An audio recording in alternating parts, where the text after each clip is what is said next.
bien, estamos listos para la entrevista. Nos acompaña Jorge Morel, él es investigador del Instituto de Estudios Peruanos. Le damos la más cordial bienvenida. ¿Qué tal, Jorge? Buenos días.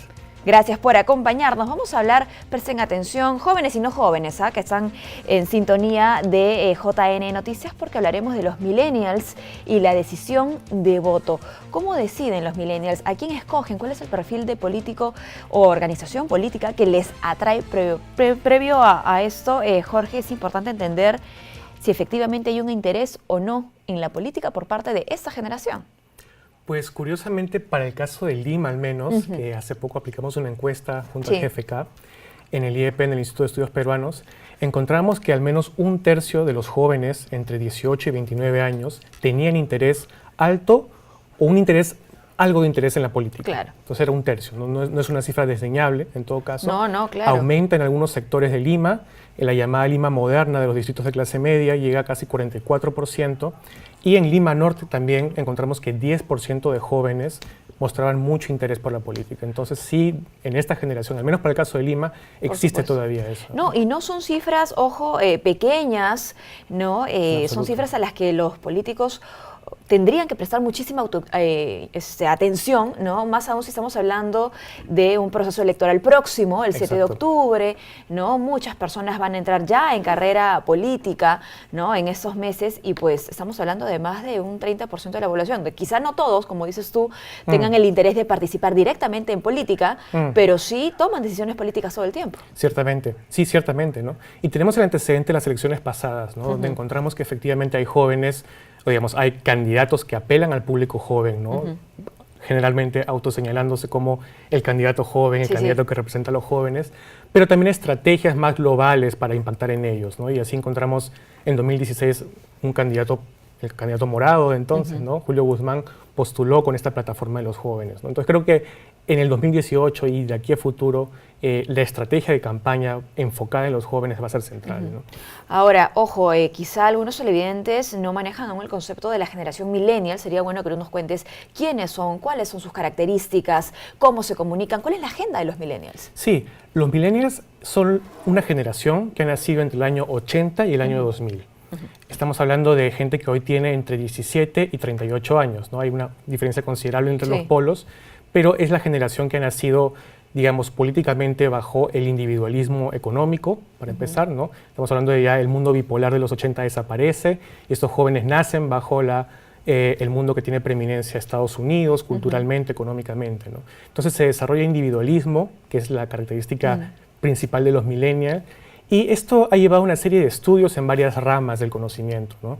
La más interesante es de los estudios del empleo, ¿no? Donde nos muestran que los millennials son jóvenes que piensan fuera de la caja, como dicen en Estados Unidos, ¿no? Que no les gustan los horarios estrictos, ¿no? Que prefieren la flexibilidad, que no les importa tanto el sueldo, eso es bien interesante, sino también les importa el sueldo, pero que también les ayude a llenar sus vocaciones, su formación, ¿no? Que se sientan felices, ¿no? Eso es, digamos, es una rama de estudios, pero han habido en otros ámbitos también, ¿no? Entonces son jóvenes, ¿no? Con una perspectiva muy individual de las cosas, son muy progresistas en algunos temas, pero eso tiene matices, ¿no? El caso de Estados Unidos en la última elección mostró un poco eso, ¿no?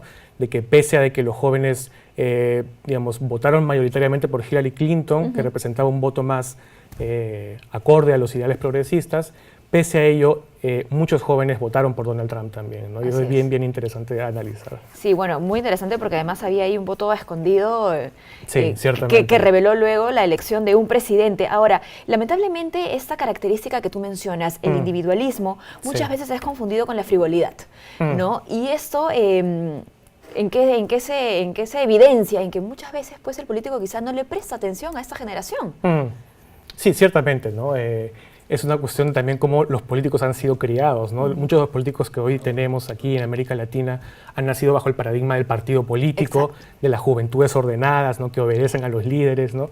Y ese modelo cada día nos damos más cuenta de que está cayendo en desuso, ¿no? Entonces hay otras formas de relacionarse donde las tecnologías de la información, las redes sociales son centrales, el comité partidario ya no es tan importante, ¿no? Entonces creo que los políticos tienen que hacer ese ejercicio de adaptarse a una generación distinta, ¿no? No necesariamente calificarla de frío, pero sí una generación distinta que han nacido con un paradigma de cómo relacionarse con lo público distinto también. En la práctica en nuestro país, ¿a ti qué te parece el manejo que están teniendo los políticos para acercarse a esta generación, para comunicarse con esa generación y entender cuáles son sus demandas?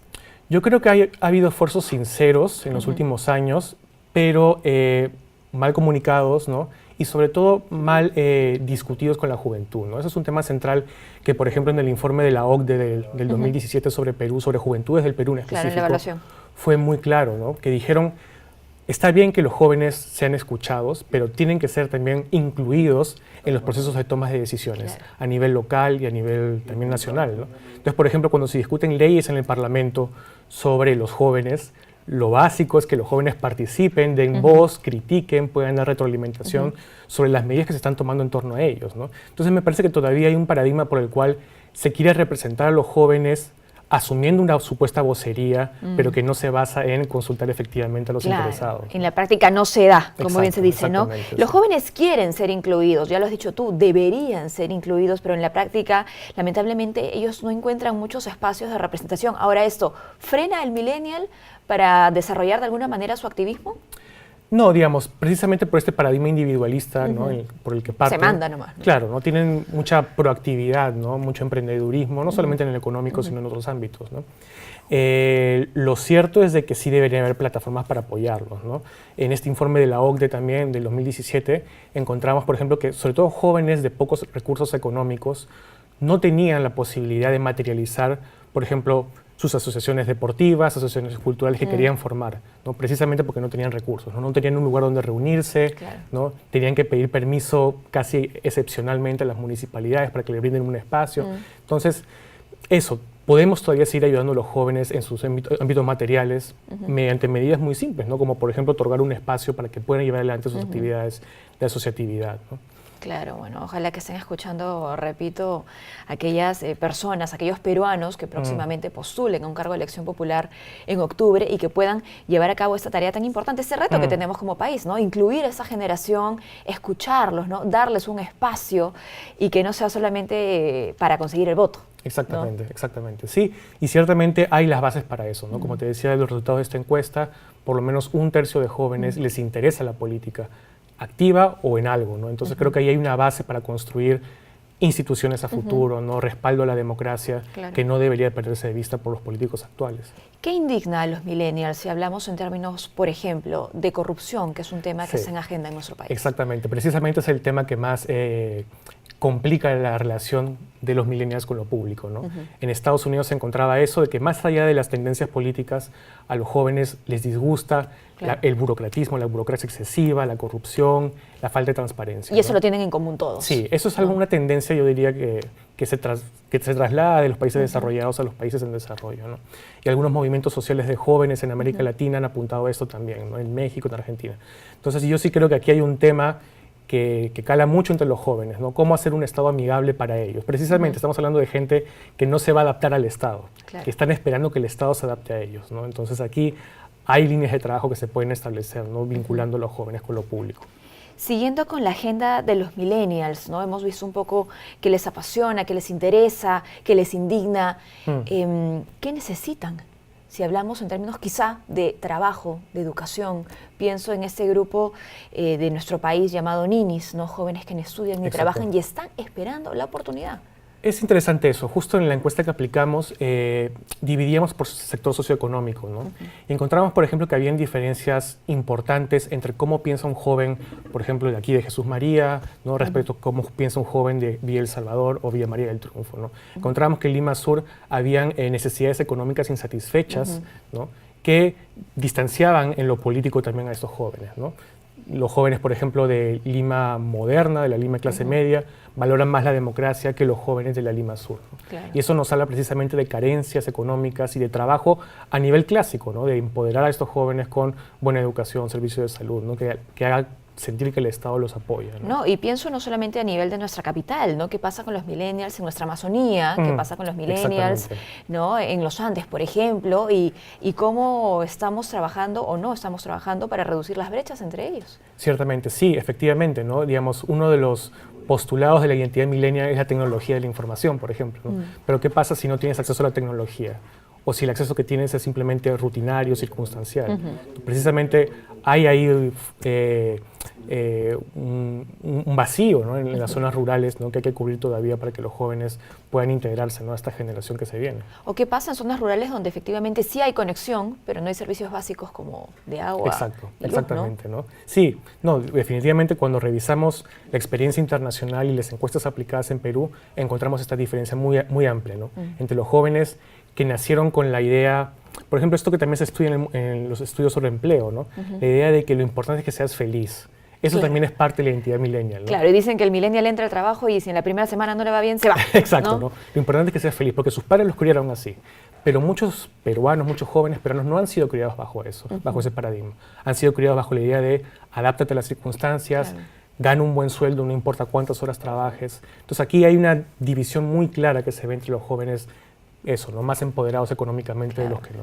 Es importante que lo menciones, porque si bien existen ciertas características con las que agrupamos a esta generación, no se pueden poner a todos los millennials en un mismo paquete, y creo que el político tiene que entender eso también, ¿no?, las diferencias que hay según, no sé, ubicación geográfica, ¿no?, y realidad social.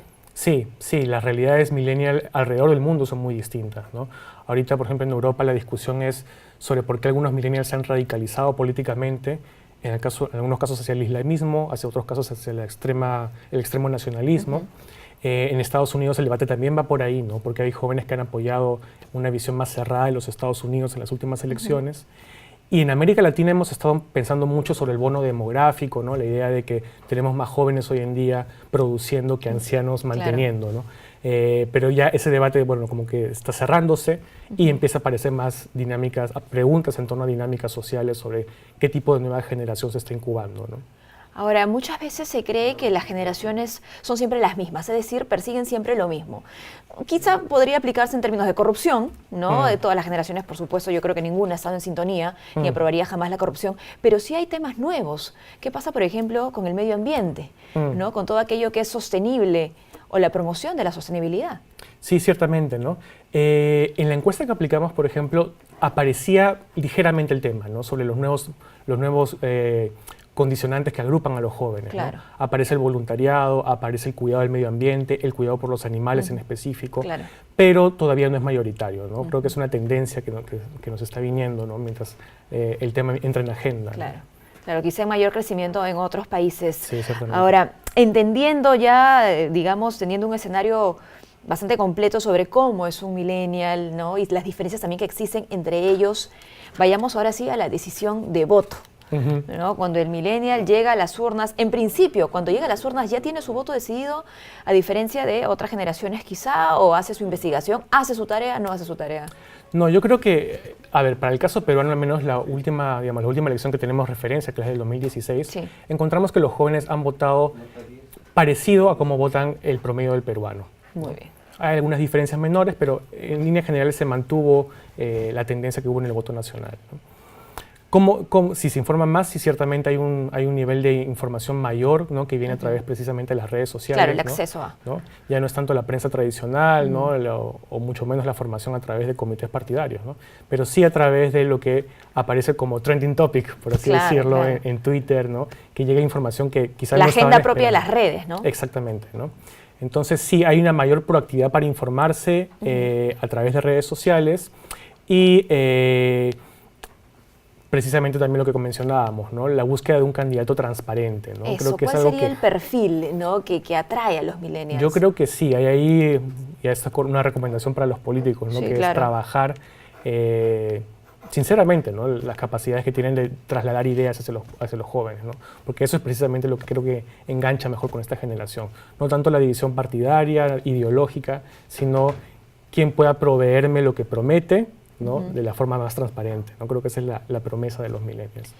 Comprendiendo la naturaleza de los millennials, la importancia que tiene hacerles seguimiento, buscarlos, encontrarlos, ¿cómo podríamos trabajar para el fortalecimiento de nuestra democracia enfocada en los partidos políticos? Si estamos diciendo que justamente el millennial no tiene mucho interés en ser parte de una organización política. Sí, ciertamente, ¿no? Bueno, yo diría que aquí hay que continuar los trabajos que se vienen realizando, ¿no?, desde varios frentes para involucrar a los jóvenes en la política. Siento que, claro, digamos, nuestra democracia, como se ha fundado al menos, está fundada en la idea de los partidos, de los movimientos, y eso es bueno, ¿no? Entonces, no es tanto cambiar ese sistema como adaptarlo hacia lo que los jóvenes necesitan, ¿no? Entonces, aquí la proactividad está en la cancha de los partidos, ¿no? De poder tomar medidas que apunten a eso.